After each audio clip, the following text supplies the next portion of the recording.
तेजस्वी अपने घर को संभाल पाएंगे या पहले ही ओवैसी और बीजेपी के हाथों हार मान लेंगे? तो क्या ओवैसी सच में बीजेपी के साथ मिल गए?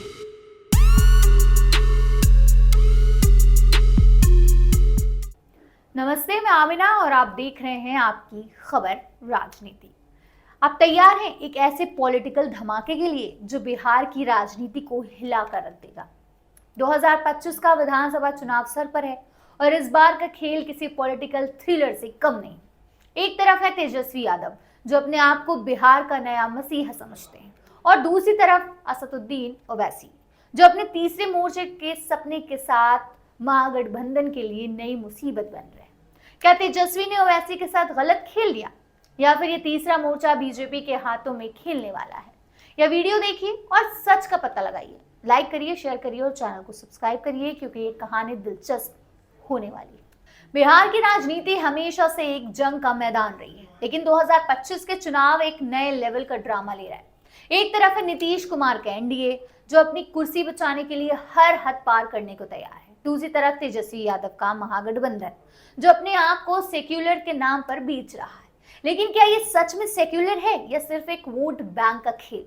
और अब इस जंग में एक तीसरा खिलाड़ी असदुद्दीन ओवैसी अपना तीसरा मोर्चा लेकर आ रहे हैं जो दोनों के लिए गेम चेंजर या गेम ब्रेकर बन सकता है।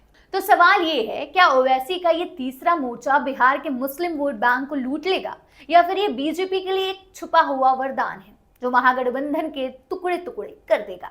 चलिए इसकी असलियत खोलते हैं। 2020 के बिहार चुनाव में ओवैसी ने सबके होश उड़ा दिए थे। एआईएमआईएम ने 19 सीट्स पर चुनाव लड़ा और 5 सीट जीतकर सीमांचल को अपने गद बना लिया।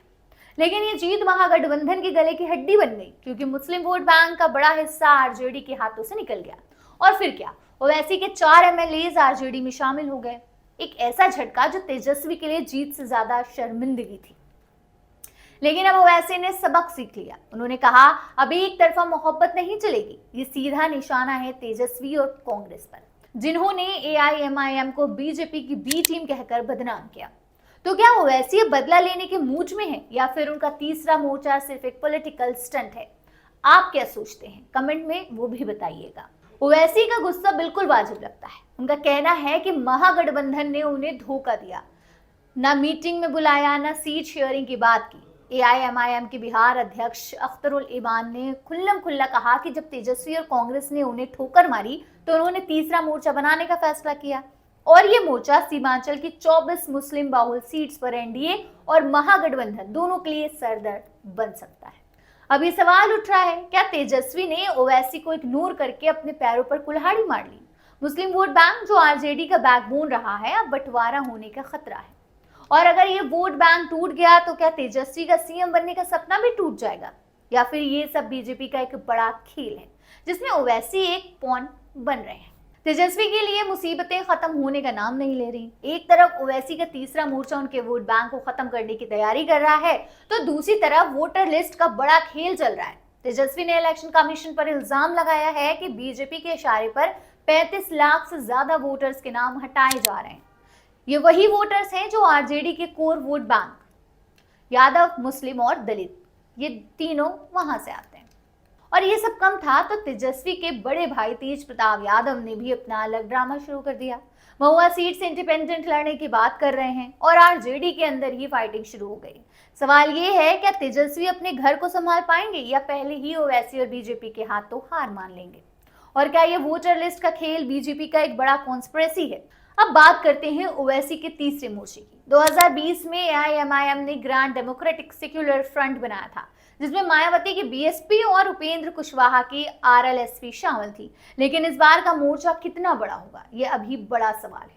ओवैसी का दावा है कि ये मोर्चा एनडीए और महागठबंधन दोनों को चैलेंज करेगा, लेकिन कुछ लोग ये भी कह रहे हैं कि ये मोर्चा बीजेपी के इशारे पर बन रहा है ताकि मुस्लिम वोट बैंक बंटवारा और एनडीए की जीत आसान हो।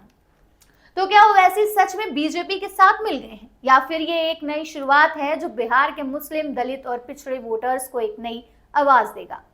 एक बात तो पक्की है, सीमांचल में एआईएमआईएम के जोरदार बेस है और अगर ये मोर्चा छोटी पार्टी के साथ जुड़ा तो ये बिहार का पूरा पॉलिटिकल समीकरण ही पलट सकता है। बिहार का ये चुनाव एक तीसरे मोर्चे की वजह से एक खतरनाक मोड़ पर खड़ा है।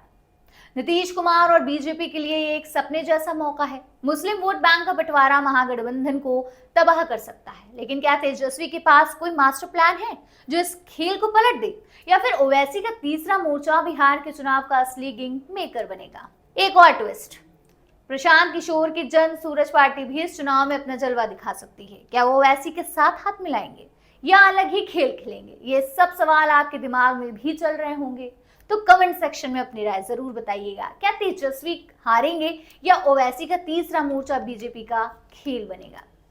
तो दोस्तों, बिहार का ये चुनाव एक पॉलिटिकल धमाका बनने जा रहा है। क्या तेजस्वी अपने वोट बैंक को बचा पाएंगे या ओवैसी का तीसरा मोर्चा उनके सीएम बनने के सपने को चूर चूर कर देगा? और क्या ये सब बीजेपी का एक और बड़ा गेम प्लान है? अपनी राय कमेंट सेक्शन में जरूर लिखें। और अगर ये वीडियो पसंद आया है तो लाइक कीजिए, चैनल को सब्सक्राइब कीजिए और बेल आइकन दबाकर हर नए अपडेट के लिए तैयार रहिए। मिलते हैं अगले वीडियो में, जब तक के लिए अपने दिमाग खुला रखें और सच्चाई के साथ बने रहें। जय हिंद।